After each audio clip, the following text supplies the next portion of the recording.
ভারতের দালালেরা বিশ্ব নবীর অপমান সইবে না রে মুসলমান। বিশ্ব নবীর অপমান গলে জুতা মারো তলে তলে, জুতা মারো তলে তলে, রামগিরির গলে রামগিরির দুরু গলে জুতা মারো তলে তলে, জুতা মারো তলে তলে, রামগিরির তলে। আমরা সকলের কাছে একটাই দাবি করব, যেই জায়গাতে আমাদের মুসলমান নির্যাতিত হবে সেই জায়গায় আমরা প্রতিবাদ গড়ে তুলব।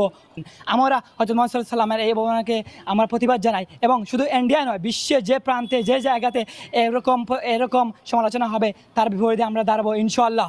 আমরা আমাদের সবার এটা ইসলামিক এবং নৈতিক এটা আমাদের প্রতিবাদ আমরা সবাই করতে হবে। আমরা বসে থাকলে হবে না, আমাদের সবাইকে এগিয়ে আসার আহ্বান। এবং বিয়ানীবাজার তথা বাংলাদেশের যে প্রান্তে, বাংলাদেশ 95% মুসলিম দেশে যদি একটা প্রতিবাদ করা যায় না, তাহলে আমরা মুসলিম হিসেবে লজ্জিত। আমরা কিভাবে মুসলিম দাবি করতে পারি? শুধু আমরা নামাজ কিংবা রোজা রাখলে হবে না, নামাজ পড়লে হবে না। আমাদের ইমান দায়িত্ব হচ্ছে, আমাদের যখন কোরআন নিয়ে কথা হবে, যখন আমাদের আল্লাহকে নিয়ে কথা হবে, যখন আমাদের হযরত মুহাম্মদ সাল্লাল্লাহু আলাইহি ওয়াসাল্লামকে নিয়ে কথা হবে, তখন আমরা প্রতিবাদ করতে হবে। তাহলে আমাদেরকে নিজেকে মুসলমান হিসেবে বা ইমানের একটু সিটা আসি হিসাবে আমরা নিজেকে বলতে। বিশ্বনবীকে নিয়ে কটূক্তিমূলক কথা বলেছে, এর প্রতিবাদে আজকে এই ছাত্র জনতার পক্ষ থেকে যে আজকের এই মিছিল আয়োজন করেছে, প্রথমে আমি ধন্যবাদ জানাই ছাত্র জনতাকে।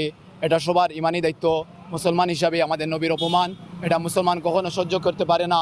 মুসলমানের ইমানি দাবি, যখনই নবী এবং ইসলামের উপর আঘাত আসবে তখন তারা ঘরে বসে থাকতে পারে না।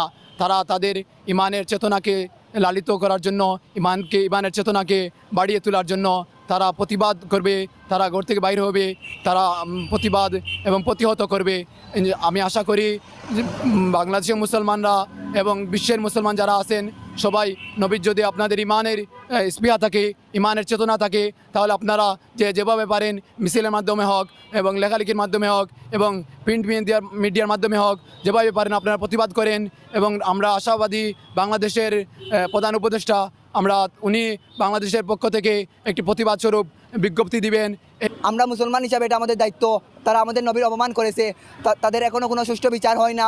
ভারতে আমরা দেখেছি যে তারা মুম্বাই টু লং মার্চ করেছে প্রায় 12,000 মুসল্লির মতো।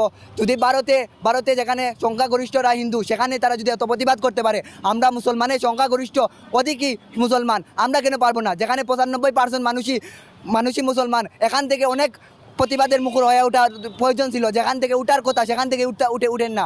কিন্তু আমরা দেখি আর ভারতে ওরা অনেক প্রতিবাদ করে প্রায় 12,000 মুসল্লিরা তারা মুম্বাই লং মার্চ করছে।